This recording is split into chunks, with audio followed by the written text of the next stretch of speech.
ये जो generic medicine जो हम कहते हैं, ये अंग्रेजी का शब्द है, इसको हिंदी में कैसे समझाएं? मैं आपको बहुत सरल भाषा में बताता हूँ। हाँ। तो ये जेनेरिक नाम जो दवा का जो मूल सॉल्ट है, जो इसके अंदर जो दवा है, उसका नाम है, केमिकल नाम, उसका केमिकल नाम है। अब जैसे और उदाहरण अगर सरल करके बताएं इसको, तो जैसे ये लड़की दुबली पतली सी नजर आती है, तो मैं अगर डॉक्टर हूं, हाँ। तो मैं इसको ये कहूं 1 गिलास दूध सुबह 1 गिलास शाम को पिया कर। पर चिकित्सा के व्यवसाय में दुर्भाग्य से हमारे देश में ऐसा नहीं हो रहा। हम ये नहीं कहते कि आप भैंस का दूध लेके आइए, हम कहते हैं कि वो रामू की भैंस का दूध लेके आना। यही ब्रांडिंग है। ये जब उसकी दुकान पे जाती है, वो कहता है 500 रुपए लीटर है, लेना है कि नहीं लेना। तो जो 30 रुपए की चीज है वो 500 रुपए में मिलती है। तो अगर मैं डायबिटीज की दवा ले रहा हूं और अगर मैं ब्रांडेड दवा लेता हूं तो मुझे कितने की पड़ेगी? जैसे एक 117 रुपए में भी है, 117 रुपए में मिलती है। और अगर वही चीज हम उसके जेनेरिक मेडिसिन के नाम से लें तो वो कितने की बनती है? वो मात्र 1 रुपए 95 पैसे में 10 गोली मिलती है।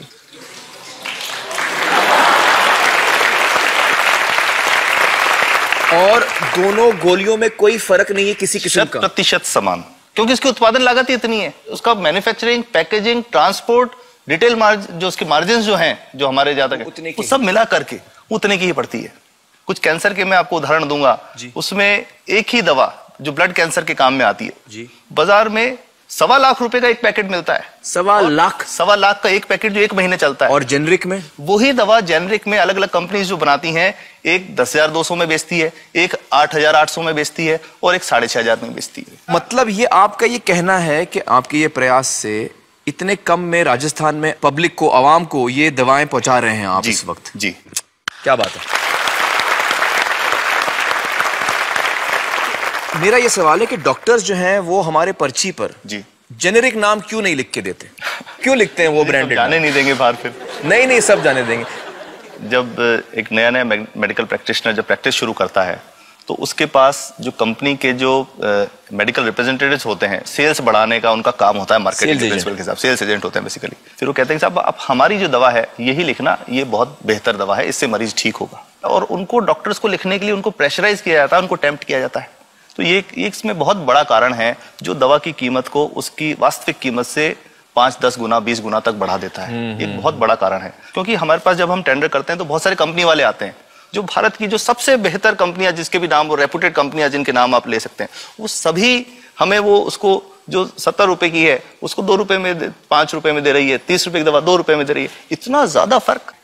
तो कंपनी तो दे सकती है और देना चाहती है और हमें देती भी है इतनी कम दामों में, हमें दे रही है ना, ये संभव तो है। अच्छा, मैं आपको बताऊंगा कि भारत से हम लगभग 45,000 करोड़ रुपए की जेनरिक दवाइयां प्रतिवर्ष विदेशों को निर्यात करते हैं।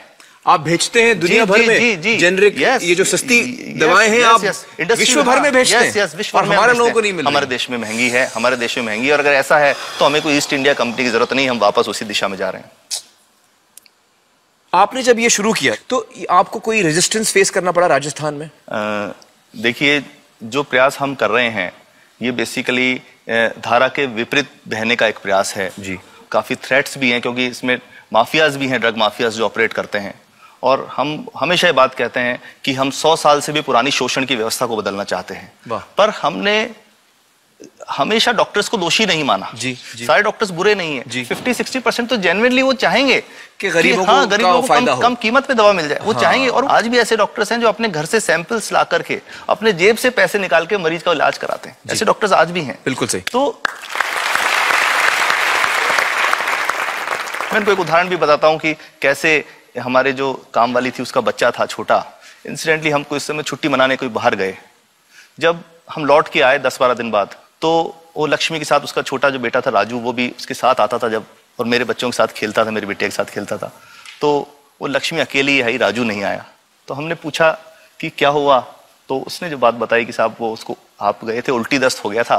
उल्टी दस्त की बीमारी के लिए वो जब दवा लेने गई तो केमिस्ट ने उसको कहा कि इसकी तो 400 रुपये लगेंगे। तो उसने कहा साहब मैंने खूब मांगा, मेरे पास 400 रुपये मुझे नहीं थे, और मेरा बच्चा रात को ही उसको दस्त आते रहे, वो खत्म हो गया। और मैं आपको ये कहना चाहता हूं कि वो जो दवा लिखी थी कि वास्तव कीमत 1.5-2 रुपए ही है, तो वो बच्चे की जान बच सकती थी। 65 वर्ष के बाद भी अगर कोई बच्चा उल्टी दस्त से मर जाए तो मैं नहीं समझता इससे शर्मनाक बात कोई हम लोगों के लिए हो सकती है। और सबसे बड़ी बात कि इसे आसानी से बदला जा सकता है। हमें सबको एक समन्वित, एक संगठित प्रयास करने की जरूरत है। ये तो कुछ भी नहीं है, कोई नई फैक्ट्री खोलनी नहीं, कोई नई दवा नहीं बनानी, ये सब जो गलत चल रहा है इसको रोकना ही तो है। तो दोस्तों, डॉक्टर समित की बातों से हमें यह पता चला है कि दवाइयों का जो कॉस्ट होता है, जो उनको बनाने का खर्च होता है, वो बहुत ही कम होता है और हमें इन कम दामों में ये दवाइयां मिल सकती हैं अगर हमारी राज्य सरकार जेनेरिक मेडिसिन की दुकानें खोले, जैसे राजस्थान सरकार ने किया है और जिसके लिए हम उन्हें सलाम करते हैं। एक बात और, अगर आप एक एनजीओ हैं और आप जेनेरिक मेडिसिन की दुकान खोलना चाहते हैं तो department of chemicals and fertilisers आपको 50,000 रुपए की ग्रांट भी देता है। डॉक्टर समित, आपने बहुत ही बेहतरीन काम किया है और इस बहुत ही अहम मुद्दे पर रोशनी डालकर हमारी आंखें खोल दी हैं और हमारी दुआ यह है कि जो काम आपने राजस्थान में शुरू किया है वो हर राज्य में फैले, देश के कोने कोने में फैले। बहुत बहुत शुक्रिया हमारे साथ बातचीत करने का doctor Samit. Thank you so much.